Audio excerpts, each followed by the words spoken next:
नमस्कार।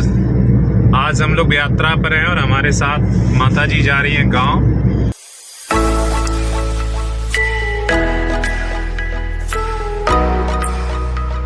साल के बाद वापस गांव जा रही हैं और पिछले 12 सालों से जमशेदपुर में साथ में रहती थी। 400 किलोमीटर का पूरा जो हमारा सफ़र है, हम रांची शहर को जो है अंदर से नहीं जाकर बाहर से जा रहे हैं। देखिए हाईवे में एक व्यवस्था किया गया है, कभी आपने देखा है कि नहीं।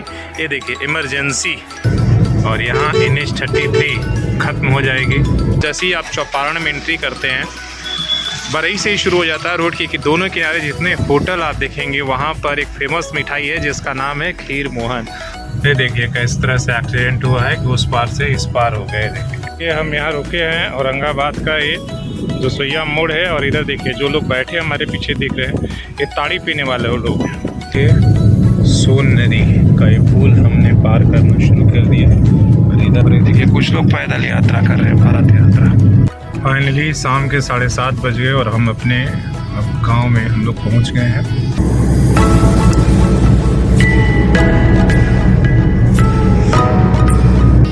नमस्कार। आज हम लोग यात्रा पर हैं और हमारे साथ माता जी जा रही हैं गांव। माता जी पूरा अपने टेबल के साथ यात्रा कर रही हैं और पूरे 5 साल के बाद वापस गांव जा रही हैं और पिछले 12 सालों से जमशेदपुर में साथ में रहती थी। अब गांव जा रही हैं। आप टेबल देख रहे हैं, इनका सारथी है और हमारे साथ आज के जो साथी है सुमित, हालांकि हमारे पुराने साथी हैं। जब भी हम बाहर यात्रा फैमिली के साथ करते रहे तो इन्हीं के साथ करते हैं, इसलिए कि हम लोगों का भरोसेमंद साथी है। देखने में बच्चा जरूर लगते हैं। पहली बार जब 5 साल पहले हम इनके साथ यात्रा कर रहे थे तो हमें लगा कोई 13-14 साल का बच्चा है, लेकिन जब पहली बार यात्रा की है 10 दिनों का, तब लगा कि नहीं हम किसी अनुभवी लोगों के साथ। और आप ये देख रहे हैं जो ये रोड है, ये रांची से रामगढ़ का जोड़ने वाला बाईपास है ना। हम रांची शहर को जो है अंदर से नहीं जाकर बाहर से जा रहे हैं। हालांकि पहले रांची में जाना होता था हमें तो काफ़ी ट्रैफिक जाम का सामना करना पड़ता था, इसलिए शॉर्टकट निकल गया बाहर से बाहर। हालांकि 400 किलोमीटर का पूरा जो हमारा सफ़र है और हम शाम तक तय करेंगे। अभी 11 बज गए हैं और हम रांची पहुंच गए हैं जमशेदपुर से निकल के।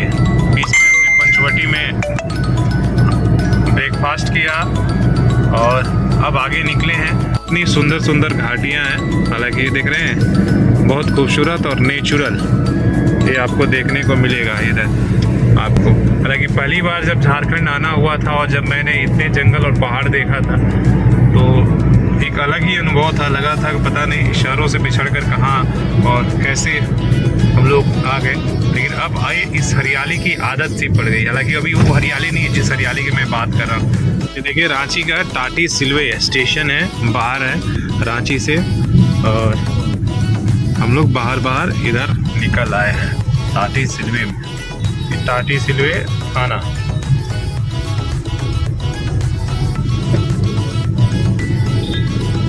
रांची से कम ये बाहर है, 10-15 किलोमीटर दूर यहाँ पर अपना इसका रेलवे स्टेशन है और छोटा सा जगह है लेकिन अच्छा है। और आजकल जो रांची का डेवलपमेंट हो रहा है, लोग बाहर आकर इधर घर बना रहे हैं। बीच में हम आपको ब्रेक करके दिखा रहे हैं। और हालांकि रांची शहर पहले के लिए अंग्रेजों के ज़माने में एक तरीके से गर्मी के लिए हिल स्टेशन के रूप में जाना जाता था। यहाँ आज भी बाकी शहरों के मुकाबले यहाँ शाम में टेम्परेचर काफ़ी ठंडा रहता है। हालांकि अब जिस तरीके से पूरी दुनिया में पर्यावरण चेंज हो रहा है, क्लाइमेट चेंज हो रहा है, उसका असर यहाँ भी पड़ने लगा। यहाँ भी गर्मी नहीं थी पहले, यहाँ गर्मी नहीं के बराबर होती थी। देखिए ईंट बनाने की फैक्ट्री है और अभी हम लोग छाए में रुके हैं और सामने डैम, एक बहुत बड़ा डैम है, देख रहे हैं, ब्लैक ईंट। इसी तरीके से अब इसलिए कि लाल ईंट जो है बनाने पर एक तरह से रोक है और ये बहुत ही सुंदर रोक। बाईपास से हम लोग निकल रहे हैं। एक बहुत बड़ा सुंदर दृश्य, लेकिन माता जी को बीच में उल्टी हो रहा है जिसकी वजह से हमें रुक कर जाना पड़ रहा है इस सफर में। मौसम का मज़ा गाँव में ही, शहरों में नहीं पता चलता। अब लगता है कि हाँ जेठ चल रहा, आषाढ़ चल रहा, बैसाख चल रहा है। देखिए तो एक बार हम फिर से नेशनल हाईवे NH-33 पर वापस आ गए रांची शहर पार करके। अब यहाँ से रामगढ़ 25 किलोमीटर दूर दिखा रहा है। देखिए यहाँ से बरई 115 किलोमीटर, और जो जाने में समय लगेगा बरई, इसके बाद तो पता ही नहीं चलता। जैसे आप बिहार में घुसते हैं आपको पता ही नहीं चलता है कब आप सासाराम आ जाते हैं। बाईपास निकलने से रांची की जो जाम था, ट्रैफिक था, वो सब कुछ हमने पीछे छोड़ दिया और बड़ा सुकून लग रहा है कि हम रांची को पीछे छोड़कर आगे निकल गए। टोल पर हम लोग पहुँच गए हैं और सब जगह आजकल पता ही है फास्टैग है। अगर फास्टैग आपके पास नहीं है तो डबल मतलब फ़ाइन देना पड़ता है। हम घाटी पार हो रहे हैं और यहाँ ये घाटी जो है, हालांकि पहले बहुत ही यहाँ पर कम चौड़ी सड़कें थी, जब से ये बन गया और एक्सीडेंट अक्सर यहाँ होते रहते। देख रहे हैं, यहाँ जब भी आएंगे एक एक्सीडेंट प्रभावित क्षेत्र है। आप यहाँ बड़ा संभल कर गाड़ियाँ आपको लेकर आनी होती है। ये पूरी घुमावदार घाटी है और नीचे आप देखेंगे तो 100 फीट से भी नीचे जो है आपको उधर गड्ढा दिखाई देगा। तो और बहुत तीखा मोड़ है ये घाटी, जैसी से रांची और रामगढ़, ये रामगढ़ की घाटी है, एक बार ये रामगढ़ वाली घाटी है। आप देखिए कितना तेज़ तेज़ मोड़ है और बहुत सुंदर दृश्य। ठंड के दिन में आप आएंगे तो बादल आपको यहाँ पर हाथ मिलाते हुए मिलेंगे। दिन के 12:30 बज गए हैं और आज लू चल रही है। आप देखिए, हालांकि कार के अंदर पता नहीं चल रहा है, लेकिन आप देखिए कि आज लू चल रही है और टेम्परेचर जो है एक तरीके से तापमान 40 पार है। हालांकि पूरे 10 दिन से मौसम इतना सुनहना था कि गर्मी का एहसास ही नहीं हो रहा था। लगातार बारिश हो रही थी, ठंडी ठंडी हवा, और गर्मी में शिमला का एहसास हो रहा था। लेकिन पिछले 2 दिनों से गर्मी अचानक बढ़ी है और लू चलना शुरू हुआ है। आप देखिए कितना वीरान पड़ा है दोपहर एकदम। जो सड़क पर ही चहल पहल है, आसपास में कहीं भी नहीं, एकदम वीरान। शादी या बारात किस तरीके से लोग करते हैं, एकदम डीजे बाजा एकदम लगा के, देख रहे हैं इस गर्मी में बैंड बाजा वाले लोग। और ये देखिए घाटी बहुत ही सुंदर है और इधर दुकान, गन्ने के रस और पूरे जो है नीचे, हालांकि ये सब माइनिंग एरिया है। कुजू, रामगढ़ पार पे कुजू, सब कोयला के लिए एकदम पूरे देश में प्रचलित है। यहाँ सब कोयले की ढुलाई, कोयले की खुदाई, यहाँ यही सब चलता है इस इलाके में। सब जितनी गाड़ियाँ हैं सब कोल माइंस और माइनिंग के लिए ही प्रसिद्ध है इधर। इसलिए आप देखेंगे यहाँ का रेत भी काला ही दिखेगा, इसलिए कोयले के अलावा कुछ धुलाई ही नहीं होता। देखिए किस तरीके से पहाड़ को चीर कर रास्ता बनाया गया है। आप देख रहे हैं पहाड़ को बीच से काटा गया है और तब ये रास्ता निकला है। हम लोग एक बार यात्रा कर रहे थे, देखिए इसी होटल में खाए थे, हालांकि इस बहुत बैड एक्सपीरियंस था। अच्छा, अब हजारीबाग के आसपास में हम पहुंचने वाले हैं, हालांकि हजारीबाग शहर के अंदर नहीं जाएंगे, बाहर से ही बाईपास की व्यवस्था हो गई है, एक अच्छी बात है। और इसीलिए आप देखेंगे दोनों तरफ घाटी है और ये पेड़ आपको बहुत ही बहुमूल्य पेड़ है। और आपको पता ही है कि इन पेड़ों के लेकर बड़े पैमाने पर कटाई हुई है, अवैध कटाई। आप जब अंदर इसके इंटर जाएंगे जंगल के अंदर तो एक घना बड़ा फॉरेस्ट था और इसकी कटाई एक तरह से वन विभाग के मिली भगत से और जो माफिया हैं, जंगल काटने वाले लकड़ी माफिया, अंदर खूब इन जंगलों का दोहन किया गया है। लेकिन इसके बाद ही ये बचा हुआ है, बार बार कटाई होता है फिर से ये उठ खड़ा होता है। इसमें एक से एक कीमती पेड़ है। बरई यहाँ से 50 किलोमीटर और दूर है। इसके बाद हम 6 लेन में मिल जाएंगे कोलकाता टू दिल्ली, जो हाईवे है, नेशनल हाईवे, उसमें हम मिल जाएंगे, जिसको हम जीटी रोड के नाम से भी जानते हैं। सबसे लंबा रोड कोलकाता टू दिल्ली के लिए। बाईपास से हम निकल रहे हैं। हजारीबाग शहर जो है, आप इधर देखिए, इधर हो गया। पहले जब हजारीबाग के अंदर से हम गुजरते थे तो काफ़ी रास्ता जो है वो संकीर्ण और ट्रैफिक जाम रहता था। अब देखिए बाहर से फ्लाईओवर ये सीधे बाहर निकल जाएगा, मतलब हमें अंदर अब जाने की ज़रूरत ही नहीं पड़ रही है। यहाँ भी पहाड़ी के टॉप सबसे ऊपर मंदिर, ये देखिए मंदिर आपको दिख रहा होगा। तो हजारीबाग शहर हम पार हो गए और अब आगे बढ़ ही आएगा, जो यहाँ से मुश्किल से 40-45 किलोमीटर और दूर है। इसके बाद हम 6 लाइन में प्रवेश करेंगे।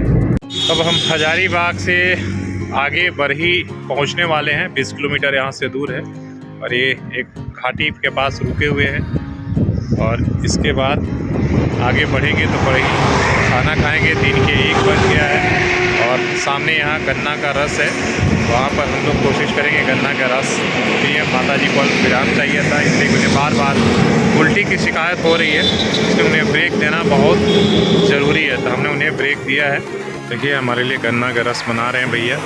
तो देखिए गन्ना का रस तैयार है, ताकि आसपास में कोई दुकान नहीं दिखे। इन्वायरमेंट पूरा जंगल ही जंगल है, देख रहे हैं। और वहाँ माता जी को आप देखेंगे रोड उस किनारे गाड़ी हमारी खड़ी है और हम गन्ना का रस देंगे। इधर गन्ना होता है और आता भी है। तो ये देखिए, तो हमने गन्ना का रस पी लिया और अल्प विराम भी हो गया 10-15 मिनट का। अब यहाँ से हम चलते हैं। अब देखिए हाईवे में एक व्यवस्था किया गया है, कभी आपने देखा है कि नहीं? ये देखिए इमरजेंसी प्रेस हेयर और यहाँ दबाए नेटवर्क चालू हो जाएगा और यहाँ बोले। तो कभी इस तरह का होगा अगर इमरजेंसी है और यहाँ सोलर, तो आप इसका इस्तेमाल कर सकते हैं। बहुत बेहतरीन चीज़ दिया है, पूरा यहाँ पे ये लिखा हुआ है कैसे नेटवर्क आएगा, कैसे बोलना है, कैसे क्या करना है। एक बूथ के तहत काम करेगा। हालांकि बंद है, ब्लॉक है, लेकिन आप इसे कर सकते हैं, दबा के काम कर सकते हैं। इसमें ये सुविधा दिया हुआ, एक अच्छी चीज़ देखिए। तो अब आगे हम चलते हैं। हम लोग अब बरही में प्रवेश कर चुके हैं और आप ये देखिए बरही है। यहाँ से जो कोलकाता से आने वाली हाईवे दिल्ली की जाती है सड़क, उस पर प्रवेश करेंगे और यहाँ NH-33 ख़त्म हो जाएगी। ये देखिए बरही है। यहाँ से आप देख रहे हैं बनारसी 283 किलोमीटर दिखा रहा है, पटना 192, कोलकाता 393, धनबाद 125 किलोमीटर। मतलब ये सारे रास्ते यहाँ से दिखा रहे हैं। ये बरही का फेमस गुलचक्कर है, जहाँ जय श्री राम का आपको ये झंडा दिख रहा होगा, इसलिए कि अभी रामनवमी। अब दिन के 2 बज गए हैं, हम 2 बजे बरही पहुँचे हैं। सुबह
होता है और हमें उसे सेलिब्रेट करना चाहिए।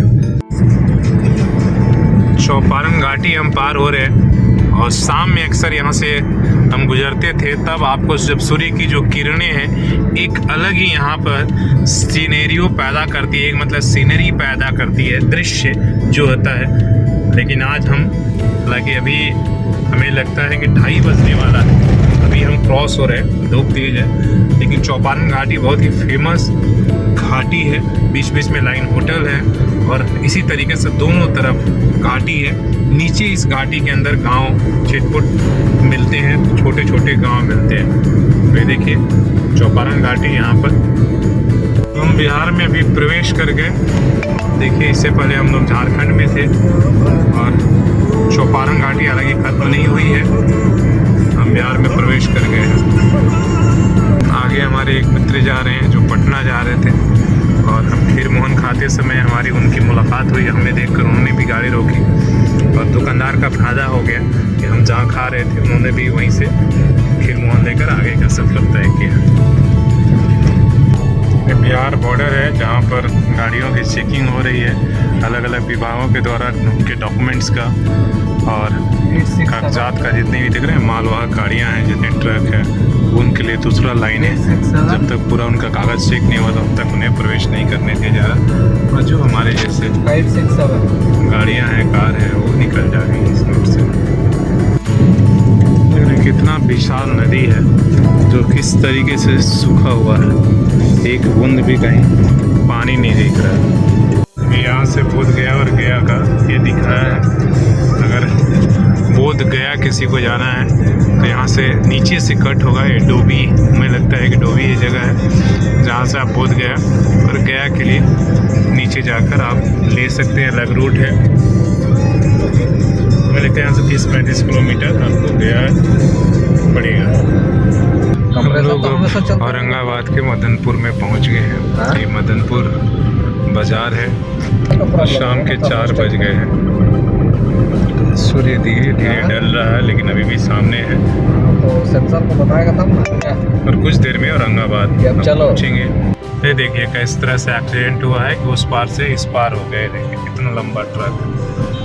तो हाईवे में इस तरीके की थोड़ी सी असावधानी, पता नहीं कैसे नींद लग गया है क्या हुआ, सीधे उसने इस पार से उस पार ट्रक ड्राइवर ने चढ़ा दिया। अक्सर ऐसा होता है रात में चलते हुए, जब उनकी नींद आती है या कुछ थोड़ा सा ही पलक झपकता है गाड़ी, लाइक किसी से टकराव नहीं हुआ है, गाड़ी जब जगी है तो खुद ही जो है पीछे का टेलर पलट गया है। तो औरंगाबाद में प्रवेश करने वाले हैं। हालांकि ये भी बाईपास से ही है, शहर के अंदर से नहीं, बाहर से निकलेगा। और समय जो है 4:30 होने वाला है। मतलब बरही से यहाँ तक हमें 2.5 घंटे लग गए। बीच में आधे घंटे का ब्रेक, जहाँ हम चौपारण में खीर मोहन खा रहे थे।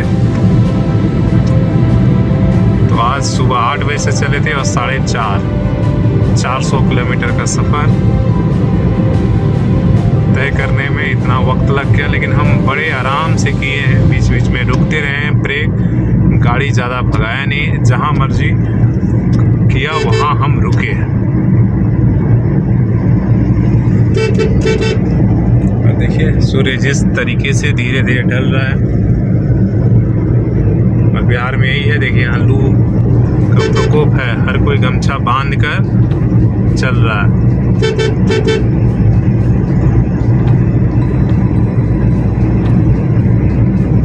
पूरा एक बाइक पे पूरा घर चलता है, देख रहे हैं पीछे बैग, शादियों का सीजन है, बाल्टी और 3-3 लोग सवार हैं।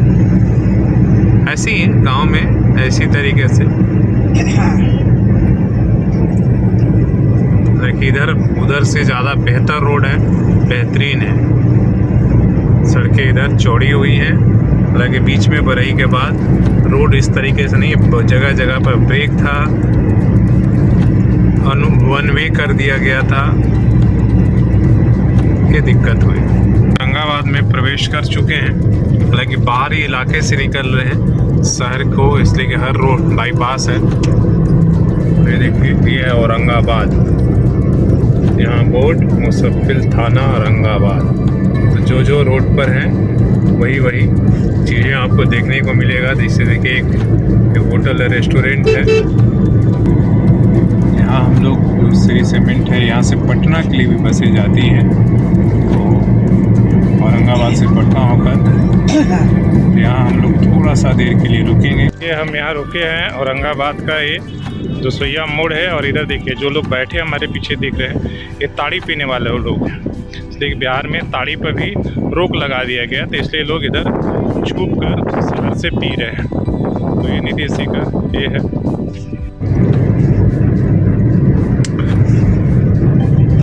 शाम के 5:30 बज गया है और अब हम लोग कुछ देर में सोन नदी को पार करेंगे। और इसके बाद जो सबसे बड़ी नदी पुल है, रेलवे पुल, पटना के बाद इसके बाद डेहरी ऑनसन पहुंचेंगे। तब तक के उससे पहले के आप देखिए ये नज़ारे हैं शाम के 5:30 बजे। ताकि इस पुल पर अक्सर जो है बालू की वजह से जाम, बालू गाड़ी की वजह से बहुत बड़ा जाम लगता था। अब फिलहाल क्या स्थिति है पता नहीं, लेकिन इधर शाम में निकलना बहुत मुश्किल होता है। इसलिए शाम में जब बालू की गाड़ी नो एंट्री खुल जाती थी तो इतनी लंबी जाम कि वो 10-10 किलोमीटर तक जाम। तो देखिए सोन नदी का ये पुल हमने पार करना शुरू कर दिया और इधर आपको नदी दिखेगा, बहुत ही विशाल नदी। आपको ऐसे दिखाते हैं।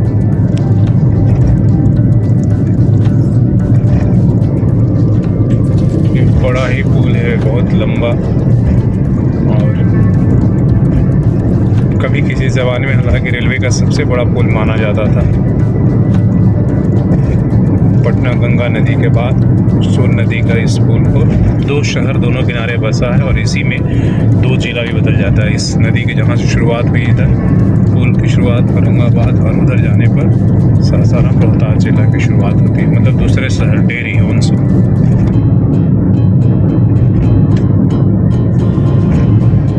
हालांकि शुक्र है अभी पुल पर कोई जाम नहीं है, हम आसानी से निकल रहे हैं।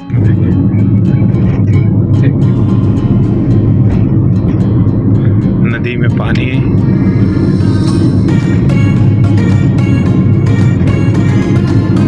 और इस नदी से कई नहर हैं इधर, खासकर जितना आप धान के कटोरा के नाम से सुनते हैं सभी इसी नदी आगे जो डैम है यहाँ से कई नहर जो है निकलता है और उन नहरों से यहाँ के खेतों तक पानी पहुँचता है।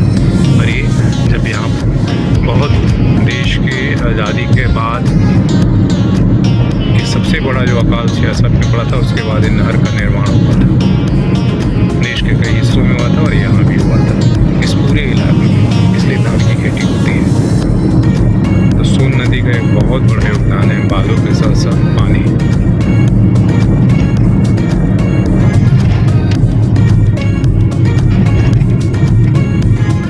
और हम डेहरी में आ गए। ये डेहरी शहर है, बहुत पुरानी शहर है, जहाँ पर डालमिया नगर के फैक्ट्री हुआ करती थी डालमिया की, बंद होने की वजह से। और ये देखिए कुछ लोग पैदल यात्रा कर रहे हैं, भारत यात्रा।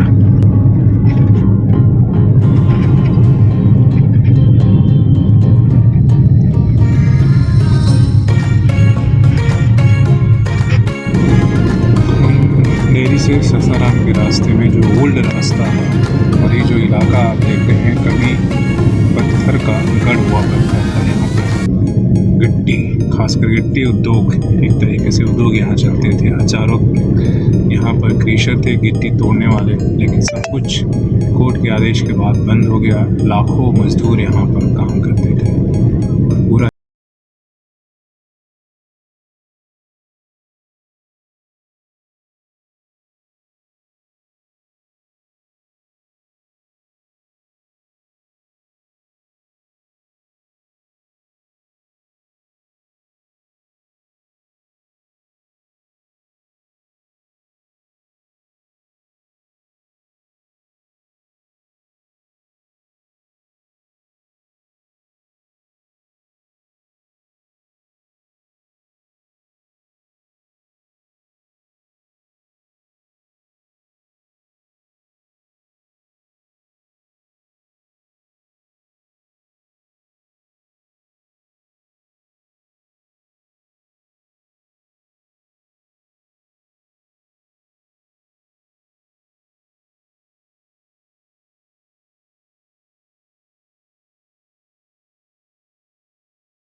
ये कहाँ मिलता है इतना सब। अरे देखिए छोटा सा जगह है, कभी बहुत खुशहाल होता था, लाखों लोग यहाँ पर काम करते थे गिट्टी मशीन। अब जो है बदल चुका है, इसलिए कि सारे क्रेशर बंद हो चुका है, लेकिन तब भी अब हम आगे यहाँ से अपनी यात्रा करें। फाइनली शाम के 7:30 बज गए और हम अपने अब गांव में हम लोग पहुँच गए हैं। यात्रा अब कुछ देर में हमारी समाप्त हो जाएगी और यहाँ पे देखिए गांव का दृश्य। एक खेती करने वाला, गेहूं काटने वाला यंत्र है और ये सब देखिए, ये जो आपके गोल गोल ये दिख रहे हैं, ये मवेशियों, जो मवेशी है, जो पशु हैं, उनके लिए चारा का इंतजाम किया गया।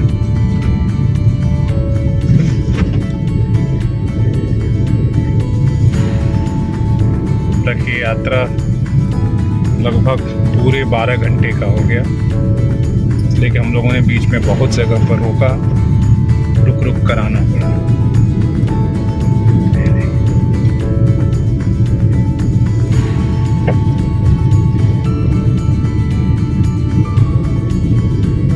अभी गर्मी का समय है, फसल कट गया, नहीं तो हर जगह आपको। और दूसरी तरफ वो दृश्य देखिएगा, आपको हम दिखाएंगे किस तरीके से। ये देखिए, ये दृश्य आपको जो ये आग लगाए गए हैं किसानों के द्वारा, इसी से पराली हम बोलते हैं, हालांकि धान, ये गेहूं का पराली है। आजकल जो हार्वेस्टर से खेती गेहूँ कटाई होती है, उसके बाद जो पराली खेत में ही छोड़ दिया जाता, पहले इसका भूसा का इस्तेमाल होता था, और जिसके चलते देखिए इस तरीके से धान और गेहूँ ये जलाया जा रहा है। और इससे जो है गांव-गांव में, हालांकि आसान तो हो गया, लेकिन पॉल्यूशन बढ़ गया है। ये देखिए, अब दिल्ली जैसे शहर में अगर इस तरीके से आसपास में, तो यही जाकर वहाँ पर धुआं जम जाता है। देख रहे हैं ये पराली किस तरीके से जलाया जा रहा है।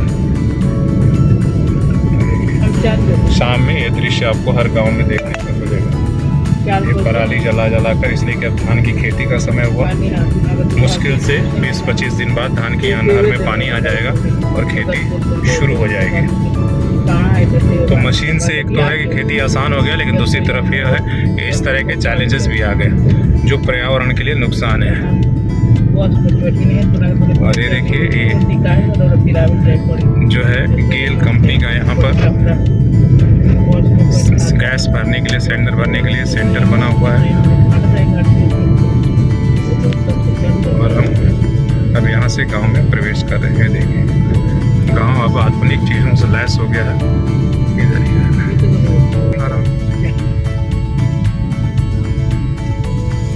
देखिए बजरंगबली का मंदिर। जय बजरंगबली, जय बजरंगबली। देखिए ये है भगवान बजरंग।